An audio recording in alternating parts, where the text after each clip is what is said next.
जय श्री राम दोस्तों। तो आज के हम लोग इस सुंदर सा सेशन में क्लास 11 के केमिस्ट्री का चौथा लेसन स्टार्ट करेंगे लोग, जो कि आप कोई भी अगर एग्जाम देते हैं तो इससे क्वेश्चन कंफर्म है कि आएगा ही।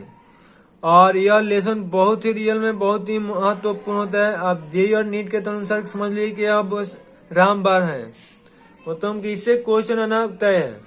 और जेई नीट में तो कम से कम जेई में 2 क्वेश्चन और नीट में 4 से 5 क्वेश्चन पक्का है कि आता ही है। इसीलिए यह लेसन बहुत ही इंपॉर्टेंट है। बोर्ड एग्जाम के लिए भी आपको स्ट्रक्चर इसमें याद करना बहुत, मतलब इसमें बहुत कुछ हम लोग सीखेंगे लोग, और अपने लाइफ से भी रिलेटेड हम लोग इसमें बहुत कुछ सीखेंगे लोग। तो चलिए आज का हम लोग अपना सुंदर सा सेशन स्टार्ट करते हैं। ये सबसे पहले हम लोग इसमें क्या सीखना है कि हम लोग जानते हैं लोग कि कोई भी जो भी तत्व होता है, केवल अकेले गैस को छोड़ दीजिए लोग, तो बाकी जितना भी तत्व होता है सब क्या होता है, एक दूसरे ग्रुप में ही पाया जाता है, मतलब सब समूह में पाया जाता है। अकेला फ्री ससुरा होता ही नहीं। यहाँ तक ससुरा H होता है, छोटा सा छोटा एलिमेंट है, फिर भी H2 के रूप में मिलता है। ए भी अकेला नहीं मिलता है। तो बड़ा के तो बात ही अलग है, मतलब जितना भी आपके पास तत्व देखने को मिलता है सबका सब ग्रुप में मिलता है, केवल किसको छोड़ के, नोबेल गैस को छोड़ के, हीलियम को छोड़ के, नियॉन को छोड़ के, आर्गन को छोड़ के, क्रिप्टन को छोड़ के, जिनन को छोड़ के और रेडन को छोड़ के। लेकिन ये दोनों तो स्वतंत्र भी रहता है और ये भी रिएक्शन करना स्टार्ट कर दिया। याद रखिएगा क्यों ऐसा होता है कि सभी तत्व रिएक्शन ही करता है, मतलब कि ग्रुप में ही मिलता है। इसका क्या रीजन होगा ये भी हम लोग इस वीडियो में सीखा जाएगा कि इसका कारण क्या है। दूसरा हम लोगों ने देखा जाएगा कि जितना आपके पास अधिकांश तत्व है वो सब अणु के रूप में हमको नेचर में पाया जाता है। वह सब क्या होता है, बहुत सारे परमाणुओं के साथ जुड़ करके वो आपस में बॉन्ड बनाते हैं। अब इस बॉन्ड बनता कैसे है और क्यों बनता है, ये दोनों चीजों को अच्छे से सीखा जाएगा कि आखिर इसका रीजन क्या होगा। जैसे आप ही लोग हैं, मान लीजिए शादी ब्याह क्यों होता है, तो उसका रीजन है, मान लीजिए अपने वंश को आगे बढ़ाना है, अपने का स्टेबिलिटी करना है। क्योंकि देखते होंगे मम्मी पापा जैसे ही आपसे परेशान होते होंगे, कहते हैं कि ससुरा बड़का हो गल बा, अब एक शादी ब्याह कर दो, एक मुड़ी पर बोझ है तो सुधर जाए। तो इस तरह से यहाँ भी होता है, ये भी आपस में क्या कहता है, आखिर ऐसा क्यों अपने में क्यों जुड़ना चाहता है। कोई ऐसा थोड़ी है कि आपस में जुड़ना चाहता है, कुछ न कुछ इसके बीच में कारण होता है। तो इसके बीच में क्या कारण होता है जिससे कि आपस में बंधना चाहता है, और ये कितने तरह से बन सकता है ये भी हम लोग चीज इस लेसन में सीखा जाएगा। थर्ड नंबर पॉइंट हमारे क्या होगा, परमाणु और अणु में कौन ज्यादा स्थायी होता है। मतलब मान लिए कोई अकेला आदमी है, वह ज्यादा स्थायी होगा कि शादीशुदा आदमी ज्यादा स्थायी होगा, वो भी चीजें इसमें हम लोग को सीखने को मिलेगा। और किसके पास ज्यादा ऊर्जा होता है, मतलब मान लिया आप अकेला हैं तो आपके पास ऊर्जा ज्यादा है कि शादी हो जाने के बाद आपके पास ऊर्जा ज्यादा होगा, ये भी चीज इसमें हम लोग अच्छे से सीखा जाएगा। और चौथा पॉइंट में क्या होगा, बंधन बनने का कारण क्या हो सकता है, मतलब आपस में जुड़ने का कारण क्या हो सकता है। शादी ब्याह का कारण क्या होता है, स्टेबल होना और प्लस आपने को आगे, मतलब वंश को आगे बढ़ाना। मेन तो रीजन ही होता है कि आपस में स्टेबल हो जाए और अपने मतलब कि वंशज को आगे बढ़ाते रहे। तो इसका क्या कारण होता है कि ये भी आपस में बॉन्ड बनाता है। तो इस सभी चीजों को हम लोग इस क्लास में अच्छे से डील करने वाले हैं लोग, मतलब इस लेसन में इतना चीजों के बारे में पूरा डीपली अध्ययन करेंगे लोग। और हम लोग अभी इसका बेसिक अध्ययन करेंगे। सबसे पहला हम लोग क्या था कि तत्व अकेला ही क्यों रहता है। इसका रीजन आपसे पूछा जाता है क्या बताएगा, इसका बहुत बड़ा रीजन यह है कि कोई भी तत्व अकेला स्टेबल नहीं होता है।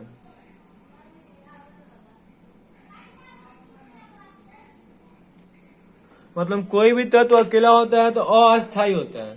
तो अस्थायी को अस्थायी होने के लिए वह आपस में जुड़ना चाहता है। अब यह सबसे पहले ये आपके माइंड में क्वेश्चन आएगा कि सर अस्थायी होता है क्यों है, अकेला है तो अस्थायी क्यों नहीं होता है। कहीं नहीं, आप भी अकेला जब तक रहते हैं लोग, आपके अंदर ऊर्जा बहुत ज्यादा रहता है, उछल कूद बहुत ज्यादा करते हैं लोग। तेवी ससुरा जब तक अकेला रहता है उछल कूद करता है, लेकिन जानते हैं जैसे ही बीबी आ जाती है सब उछल कूद बंद हो जाता है, क्योंकि ऐसा कोई है नहीं जो अपने बीबी से न डरता हो। तो इसी तरह से अभी यार जैसी तरह अकेला है तो उछल कूद करता है, जिसे ही किसी के साथ जुड़ जाएगा, जैसे में H2 जैसे ही बना लिया, अभी क्या हो जाएगा, ससुरा शांत हो जाएगा, अब आराम से जीना स्टार्ट कर देगा। तो सबसे पहले अगर कोई पूछा है कि बॉन्ड क्यों बनता है तो क्या बताएगा, रासायनिक बंधन के कारण क्या होगा, तो अपने स्टेबिलिटी को प्राप्त करना चाहता है। यह क्या होना चाहता है जी, स्टेबल होना चाहता है। तो पहला तो आपको पता चले कोई भी चीज बंधन क्यों बनाता है, क्योंकि स्टेबल होना चाहता है। अब आते हैं जब शादी ब्याह होता है तो आपको पता है कि पैसा खर्च होता है, पैसा आता थोड़ी है जी। कोई शायद ऐसा होगा जिसका शादी भी हो और पैसा बढ़ भी जाए, ऐसा कभी नहीं होता है। जब भी दो आदमी आपस में जुड़ेगा तो उसका ऊर्जा आपस में घटता है, तो दूसरा क्या हो जाएगा, एनर्जी डिक्रीज करता है।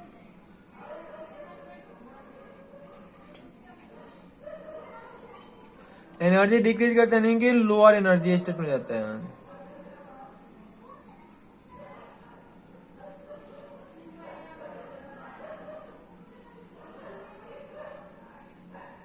तो आप इस दो बात को गांठ बांध लीजिए। कोई पूछा है कि बंधन क्यों होता है जी, बंधन तो प्यार का बंधन है, तो आपको पता ही है बंधन क्यों। तो पहला अस्थायी होने के लिए,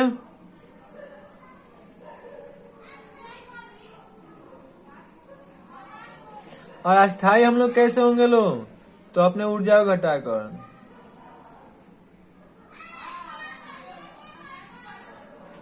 यह दो काम करके कोई भी लोग अस्थायी हो सकते हैं। अब यहाँ से आपको दूसरा भी क्वेश्चन मिल गया कि एटम और मोलेकुल में, मान लीजिए परमाणु हो गया और अणु में किसका ऊर्जा ज्यादा होगा जी। सीधा सीधी बात है कि एटम बना आपस में जुड़ता है तब अणु बनाता है। तो अणु जब बन गया यानी कि उसका जुड़ा है तो कुछ ऊर्जा लॉस हुआ है तो क्या होगा, लोअर एनर्जी स्टेट में आ गया है, ऊर्जा उसका घट गया, नहीं ऊर्जा उसका कम हो जाएगा।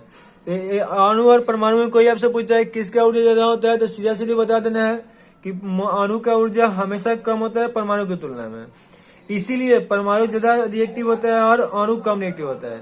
एक और आप यहाँ गांठ बांध लीजिए बात को, जैसे मान लीजिए कोई दे दे ए हो गया और बी हो गया, इसका दे दे 50 किलो जूल है इसके पास एनर्जी, और इसका दे दे 100 किलो जूल है।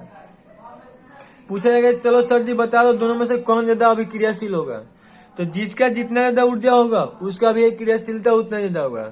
जिसके पास ज्यादा पैसा होगा, पता ही है कि ये किसी के साथ वही करता है, जिसके पास पैसा नहीं होता है किसी का गाली बात भी सह के चला जाता है, लेकिन जिसके पास ज्यादा पैसा होता है उसके पास गर्मी भी ज्यादा होता है, किसी का बात नहीं सुनता है। तो सेम यहाँ यह लॉजिक लगा है, आपको बता रहे हैं, आपको बस इतना अच्छे ट्रिक्स आपको से पढ़ाएंगे, पूरा आपको घर से भी रिलेशन आपको पता चलने लगेगा। और हम लोग केमिस्ट्री तो सीखेंगे, मतलब आपको ऐसा कुछ पढ़ाया जाएगा ताकि आपको मतलब कि रियल में याद करना नहीं पड़े, आप हमेशा के लिए याद हो जाइएगा। तो ये तो समझ में आ गया है कि कभी भी हम लोग क्या होगा जी, परमाणु का ऊर्जा ज्यादा होता है, अणु का ऊर्जा कम होता है। परमाणु ज्यादा रिएक्टिव होता है, अणु कम अभिक्रियाशील होता है। परमाणु कम स्टेबल होता है, अणु ज्यादा स्टेबल होता है। उम्मीद है कि ये सभी बातें आपको समझ में आ गया है। और अब मेन क्वेश्चन आता है कि बंड बनाता है क्यों है, तो बंड बनाता है क्यों है, अस्थायी को प्राप्त करने के लिए और ऊर्जा को घटाने के लिए। अब बंड बनता कितने तरह से है, अरे जो बंड बनता है दो कारण से बनता है।